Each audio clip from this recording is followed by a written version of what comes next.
Esse vídeo vai ser um pouquinho diferente dos outros vídeos que a gente gravou. A gente gravou uns vídeos em que a gente dava bastante risada e fazia algumas piadas, só que assim, esses dois trabalhos que a gente vai falar agora, que a Júlia fez, eles são os trabalhos que vão servir mais como um aviso, mais como uma dica para você de como agir com esses trabalhos aqui no Japão, qual a posição que a gente recomenda que vocês tomem e quais foram os erros que a gente acabou cometendo e que a gente não conseguiu fazer.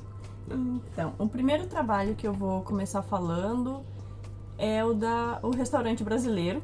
Que a gente não vai citar o nome, eu acho que você deve imaginar o motivo. Não, é porque com certeza bastante brasileiro trabalha lá. Uhum.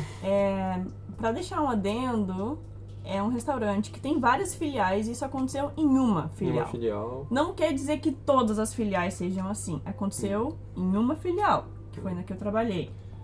Você trabalhou esse trabalho, foi em dezembro ou janeiro? Foram alguns meses depois que você chegou no Japão, né? Isso, foram alguns meses depois que eu cheguei no Japão.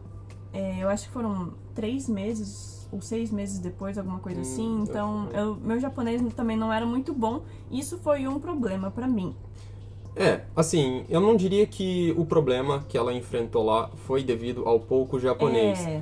Só pro pessoal entender... Mas piorou a situação, eu acho. Sim, mas pro pessoal entender, fala pra eles qual que era o que você fazia nesse trabalho. Certo. Por que você foi contratado. E na verdade, eu me inscrevi pra trabalhar na cozinha, onde basicamente só tinha brasileiros e eles precisavam de gente no hall, como garçonete. Então, o cara que me entrevistou foi um querido, um amor, super simpático. E eu falei, gente, que legal. E ele falou, teu japonês está perfeito, você não precisa melhorar em nada, tá ótimo. Você pode começar no hall, porque você vai conseguir lidar sem problema algum com o teu nível. E aí, no meu primeiro dia, já começou a ser terrível. Ele mesmo que virou a pessoa que ia me ensinar as coisas e começou a me ensinar. Até então eu estava fazendo bem, só que eu entrava nos dias mais tumultuados, que eram sextas, sábados e domingos. Então vinha muita gente e eu não tinha aprendido muita coisa, só sabia colocar o vinagrete na mesa, ir buscar o pão de queijo e cobrir a cadeira, cobrir a mala da pessoa, né, pra não respingar nada de carne, então ia lá, cobria, etc. Eu queria falar pro pessoal que, assim, às vezes você fala, nossa, mas você tá trabalhando num restaurante, o que você tem que fazer é óbvio, você já foi em restaurante na vida. Só que, assim, aqui no Japão as coisas elas não funcionam assim, você não pode agir de acordo com o que você acha que deva ser feito, você tem que fazer de acordo com o que eles querem que você faça. Se você fizer as coisas porque você acha correto, eles vão chamar a sua atenção. Inclusive foi o caso, né? Teve aquela coisa lá que você falou que você enchia demais o copo dos clientes de água e assim, era demais pra eles, porém assim, era o normal, você coloca mais água pro cliente quando a água dele tá acabando, sabe? Você tinha que colocar em uma altura do copo e tinha que ser naquela altura. Se você passasse um pouco mais, eles já brigavam com você na frente do cliente mesmo. O que pra mim foi um pouco estressante é que se a água estava abaixo daquela linha, você tinha que repor até a linha. Às vezes ele tinha dado um gole e você tinha que voltar lá a repor. E o que eu achei chato, eu estava sentindo que eu era um incômodo pro cliente estar toda hora em cima dele, com a mão em cima dele, assim, colocando água pra ele. Não é que eu não queria colocar água pro coitado. É que o copo dele ainda estava cheio. E assim, outras coisas que também ninguém tinha me falado aqui, por exemplo, no Brasil, o garçom, ele fica parado em um local e ele olha o restaurante inteiro. Aqui não é assim. Você não pode parar de andar. Você tem que ficar andando pelas mesas e você não pode parar. Isso ninguém tinha me falado. Então, o meu primeiro esporro foi aí. Eu parava, olhava, via se alguém ia me chamar, ficava olhando os copos de uma localização. E aí, ninguém chegou e falou assim, olha, que você tem que ficar andando. Não, foi tipo, por que você não tá andando? Você não quer trabalhar? Você tá aqui por quê?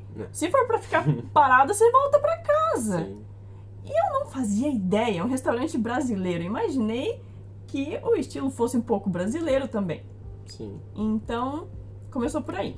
Aí eu tive outros problemas, como por exemplo, o nome do vinagrete era molho. Do português, molho. que pra mim, Mouro e molho não é nada a mesma coisa que a outra. Então ele falava assim, entrega o Mouro lá pra aquela mesa. Ele falava a frase em japonês e só a palavra Mouro em português, que pra mim não era português. Eu não fazia ideia que ele estava tentando falar em português. Se a pessoa quer falar o português, eu acredito que, assim, tem que ser um português que os brasileiros entendam, pelo menos, né? Sim. Senão você não tá falando nada, você não tá falando nem português e nem japonês, sabe? Sim, aí eu falei, tipo, o que é Mouro? Aí ele, o Mouro! Aí eu, o que é Mouro? Daí ele começou a me achar burra. Tipo, eu tô falando em português, tô falando a palavra em português e você não tá me entendendo. E aí, até um momento, daí ele chegou e falou assim, Mouro, isso aqui é Mouro. Aí eu falei, ah, tá. E eu fui descobrir que ele tava tentando falar em português muito tempo depois. Eu só achei que era o nome dele do vinagrete em japonês mesmo. Houveram algumas outras, tipo, pão de... Aí, outra também foi o pão de. Busca o pão de e entrega naquela mesa. O que é pão de? É uma brincadeira que a gente viu fazendo assim, pão de quê? Pão de batata? Alho, pão de batata? Pão de queijo, pão de o quê?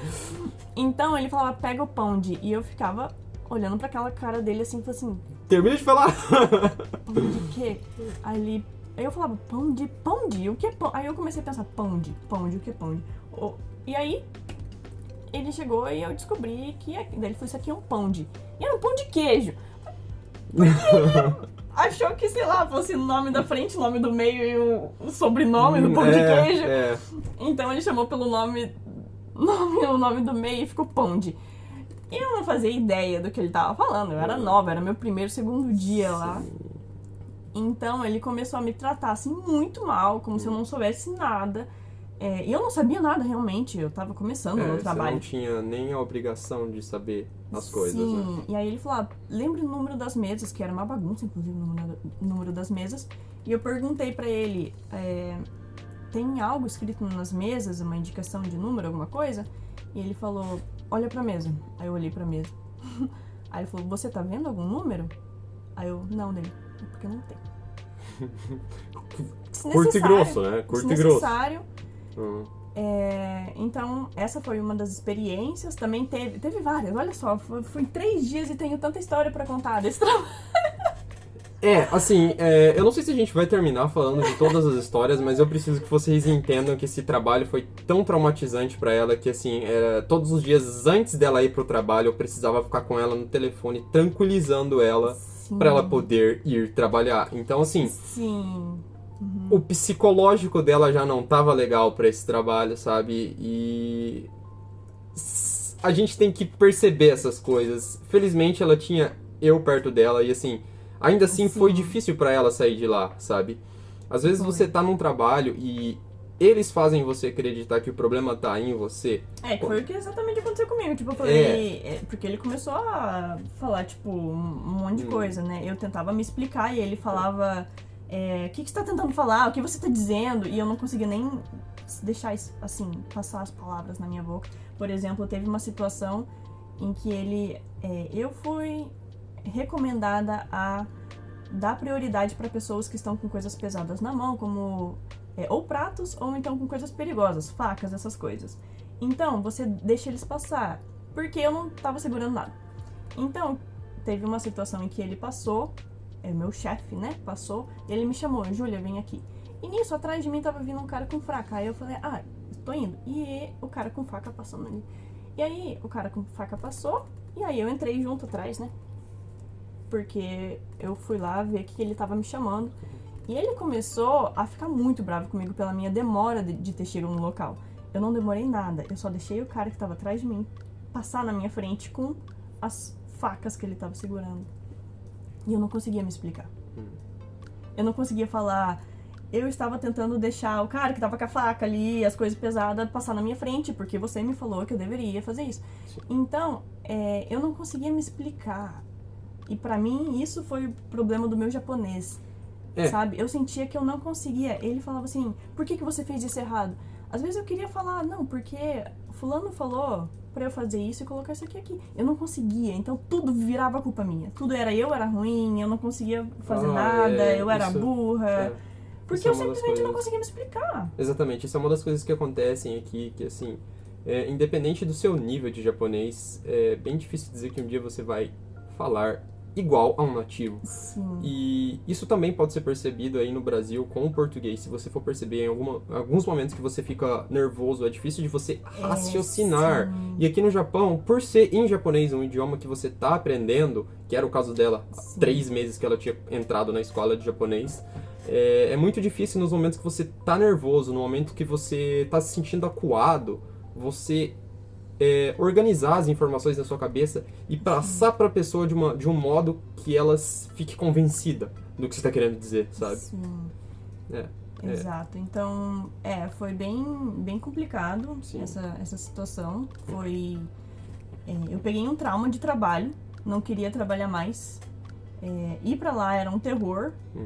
Eu não conseguia fazer nada. Eu tive uma crise de pânico no fundo da cozinha e eu não sabia mais o que fazer, sabe? Então, eu comecei isso começou a afetar todo o resto da minha semana. Não era só aquele dia. Então, começou a afetar todo o resto da minha semana, começou a afetar absolutamente tudo. Meus estudos, meu psicológico. Então, hoje em dia, o que eu recomendo fazer, que eu deveria ter feito, foi, em uma das vezes que gritaram comigo no trabalho, eu deveria ter pego meu avental, colocado lá em cima da mesa deles e falado, eu tô indo embora. Sim. Eu não precisava ter aguentado tudo isso. Porque eu não tava errada. Eu tava aprendendo, sabe? Eu me culpei na época e eu falei, eu sou burra mesmo, eu não consigo aprender as coisas. Por que eu não tô conseguindo entender? Meu japonês não é suficiente, eu não sou boa, eu não consigo carregar tanto peso assim quanto os outros. E aí eu me culpei. Então, por isso que eu não saí, porque eu queria melhorar. E eu vi que, na verdade, assim, eu trabalhei já no Brasil, né? Então, e pro meu trabalho eu gostava de fazer, eu achava que eu era boa, pelo menos, no que eu fazia no Brasil. Então, eu falei, não, cara, eu vou sair. Então, eu mandei pra ele uma mensagem, uma desculpa, dizendo que eu tava com um problema de saúde, que, na verdade, eu acabei ficando, mas eu deveria ter saído mesmo durante o bike e ter deixado eles na mão e falar assim, vai ficar gritando comigo? Então tá bom, então eu tô indo embora.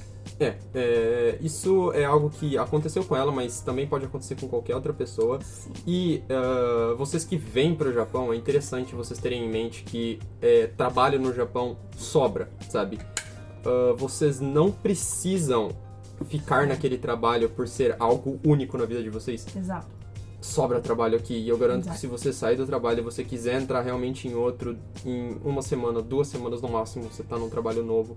Se você vier pela mesma bolsa que a gente veio, você ainda vai ter o trabalho, vai ter o salário do governo entrando na sua conta todo mês. Sim. Então, assim, realmente não é uma situação em que você precisa ouvir o que seu chefe tem a dizer e, assim, ficar quieto, independente do que ele diga com você.